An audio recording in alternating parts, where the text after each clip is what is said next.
All right, hurricane season is underway, and if a storm hits our area, it's important to know what your insurance covers. That's right. Our Brianna Shaw spoke with the owner of an insurance company. Good morning, Brianna. Let's start with renters. What should they keep in mind? Well, Lenitra, Rob, I spoke with Caro Fuquay. He says for renters, the property itself is generally covered by the landlord if there's storm damage, but your personal belongings inside is where your renter's insurance comes in. Fuquay says, think of it this way. Renter's insurance covers everything from the drywall in. So if a hurricane damages your furniture, clothing, or electronics, those are things your policy could help with.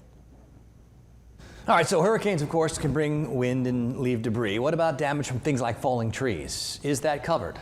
Well, Rob, that's something we've seen over and over again with storms that have even come to our area. And in some cases, yes, it would be covered. If you're a homeowner and let's say a tree falls on your house, the repairs can be covered under your insurance policy. But Fuquay says if the tree is touching your home or any structure on your property that is insured, the insurance company may even pay to have that tree cut up and removed. But he says if the tree falls only in your yard, for example, and isn't touching any structure, the removal could come out of your pocket, and that can get expensive.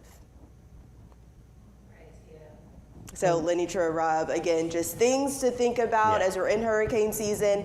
With a lot of these policies, there are waiting periods. You know, it takes time for these policies to go into effect. So he says it's really important to think about those things now and make sure you're covered. And it's important to know what your coverage is. Absolutely, Definitely. absolutely. So now's the time to read through your policy and make sure you know what you got.